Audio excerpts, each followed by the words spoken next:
Durante décadas existió una regla no escrita en América del Norte. México podía comerciar con quien quisiera, podía recibir inversiones de cualquier región del mundo y podía mantener relaciones diplomáticas con gobiernos de prácticamente todas las corrientes ideológicas. Pero había una línea invisible que muy pocos se atrevían siquiera a mencionar: la posibilidad de una cooperación militar profunda con rivales estratégicos de Estados Unidos. No aparecía en ningún tratado, no estaba escrita en ninguna constitución. Sin embargo, siempre estuvo presente. Y cada vez que surge una crisis internacional o una confrontación entre potencias, vuelve a aparecer la misma pregunta: ¿qué ocurriría si México decidiera acercarse militarmente a Rusia? ¿Qué pasaría si buscara cooperación tecnológica con Irán? ¿Sería realmente posible o estamos hablando de una fantasía geopolítica? La mayoría de las personas responde de inmediato que eso jamás sucederá, pero precisamente por eso vale la pena analizarlo. Porque las preguntas más interesantes de la geopolítica no son las que parecen probables, son las que permiten entender cómo funciona realmente el poder entre los estados. Y cuando observamos este escenario con detenimiento, descubrimos que la respuesta es mucho más compleja de lo que parece. Para comprenderlo, hay que empezar por una realidad fundamental. México no ocupa una posición geográfica cualquiera. Comparte una frontera de más de 3.000 kilómetros con la economía más poderosa del planeta. Forma parte del TEMEC. Millones de empleos dependen directamente de la integración económica con Estados Unidos.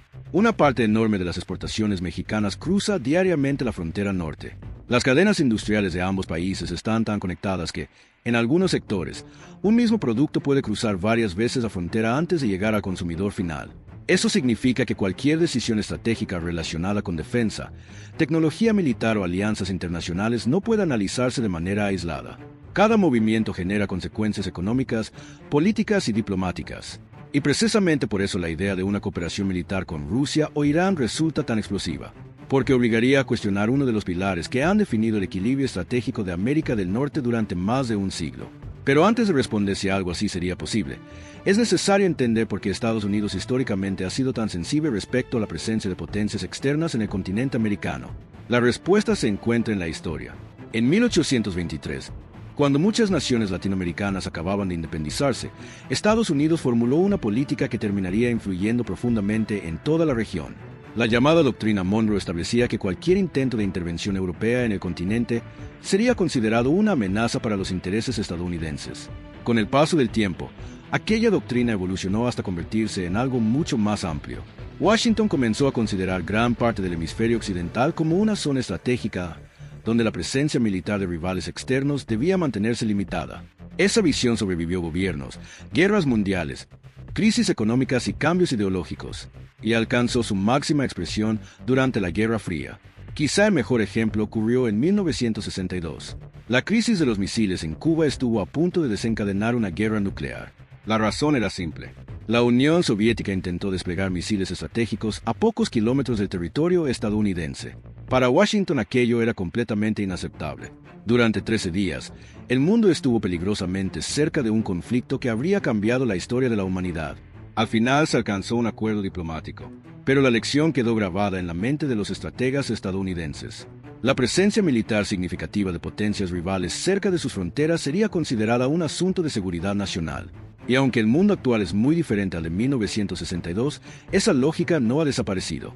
Ahora bien, eso no significa que Rusia o Irán no tengan presencia internacional. De hecho, Rusia mantiene relaciones militares con diversos países. Ha vendido sistemas de defensa aérea, aeronaves, helicópteros y equipos especializados en distintas regiones del mundo. En América Latina, países como Venezuela, Nicaragua y Cuba han mantenido diversos niveles de cooperación con Moscú. Irán también ha buscado expandir relaciones políticas y económicas fuera de Medio Oriente. En las últimas décadas fortaleció vínculos con gobiernos latinoamericanos que compartían ciertas posiciones políticas o buscaban reducir su dependencia respecto a Estados Unidos. Sin embargo, una cosa es mantener relaciones diplomáticas, y otra muy distinta es construir una alianza estratégica profunda. Porque cuando hablamos de defensa, la percepción es tan importante como la realidad. Supongamos un escenario hipotético. México anuncia un programa de cooperación tecnológica militar con Rusia. No hablamos de una alianza formal. No hablamos de bases militares. Solamente de transferencia tecnológica, capacitación o adquisición de ciertos equipos especializados. Incluso en ese escenario limitado surgirían preguntas inmediatas. ¿Cómo reaccionaría Washington? ¿Qué impacto tendría sobre el TEMEC? ¿Qué mensaje enviarían los mercados financieros? ¿Cómo interpretarían la situación los inversionistas internacionales? Y aquí aparece una de las características más importantes de la geopolítica moderna. Las decisiones estratégicas tienen costos de oportunidad. Cada beneficio potencial debe compararse con las consecuencias que podría generar. Rusia posee experiencia relevante en diversos sectores militares: defensa aérea, guerra electrónica, motores aeronáuticos y ciertos sistemas de misiles forman parte de sus fortalezas tradicionales. Pero para México acceder a esas capacidades tendría un precio político considerable, particularmente desde el inicio del conflicto en Ucrania. Las sanciones occidentales han transformado profundamente la posición internacional de Moscú. Transferencias financieras, cooperación tecnológica y comercio de materiales estratégicos enfrentan restricciones significativas. Eso significa que cualquier acercamiento militar importante implicaría navegar un entorno extremadamente complejo. Y el caso de Irán resulta todavía más delicado, porque Irán no solamente enfrenta sanciones, también ocupa una posición particularmente controvertida dentro del sistema internacional. Sin embargo, sería un error subestimar ciertos avances tecnológicos iraníes. Durante años, el país desarrolló capacidades notables en drones, sistemas de vigilancia, guerra asimétrica y producción nacional de equipamiento militar. En algunos conflictos recientes, esos sistemas demostraron una efectividad que llamó la atención de analistas alrededor del mundo. Por eso algunos observadores plantean una pregunta provocadora: ¿podría México beneficiarse tecnológicamente de experiencias desarrolladas fuera del círculo tradicional occidental? La respuesta técnica sería sí. Todo país puede aprender observando innovaciones extranjeras. Pero la respuesta geopolítica es mucho más complicada, porque México no opera en el vacío. Opera dentro de una realidad económica profundamente integrada con América del Norte. Y ahí es donde muchos análisis simplistas comienzan a derrumbarse. Frecuentemente se presenta la geopolítica como una cuestión de valentía o sumisión, como si los países simplemente eligieran aliados según preferencias ideológicas. La realidad funciona de otra manera. Los gobiernos calculan riesgos, calculan beneficios, calculan costos, y después toman decisiones. Si México decidiera acercarse militarmente a Rusia o Irán, tendría que evaluar no solamente las posibles ventajas tecnológicas, sino también el impacto sobre exportaciones, inversiones, acceso a mercados y estabilidad económica, porque la economía también es poder. De hecho, para muchas naciones modernas representa una forma de poder más importante que los tanques o los misiles. Y eso nos lleva a una reflexión interesante. ¿Por qué este debate aparece cada vez con más frecuencia? La respuesta tiene que ver con un fenómeno global mucho más amplio: la búsqueda de autonomía estratégica. Durante los últimos años, numerosos países comenzaron a cuestionar dependencias excesivas respecto a cualquier potencia. Ya no se trata únicamente de Estados Unidos. Tampoco se trata exclusivamente de China. Se trata de reducir vulnerabilidades. La pandemia dejó una lección muy clara. Las cadenas globales de suministro pueden romperse. Componentes esenciales pueden escasear. Sectores completos pueden verse afectados por decisiones tomadas a miles de kilómetros de distancia. A partir de entonces, conceptos como soberanía tecnológica, independencia energética y resiliencia industrial adquirieron una importancia creciente. México también participa de esa discusión. Y eso explica por qué algunos sectores consideran atractivo explorar alternativas fuera de la esfera tradicional estadounidense. Pero existe una diferencia fundamental entre diversificar relaciones y cambiar de esfera de influencia. La primera estrategia puede fortalecer la autonomía. La segunda puede generar nuevas dependencias. Y ahí aparece una lección que la historia internacional ha demostrado repetidamente. Los países verdaderamente independientes no sustituyen una dependencia por otra. Construyen capacidades propias. Observemos algunos ejemplos. Corea del Sur fortaleció una industria tecnológica nacional. India desarrolló capacidades espaciales y militares propias. Brasil impulsó sectores estratégicos vinculados a la aeronáutica. Turquía invirtió durante décadas en investigación y desarrollo para reducir importaciones militares.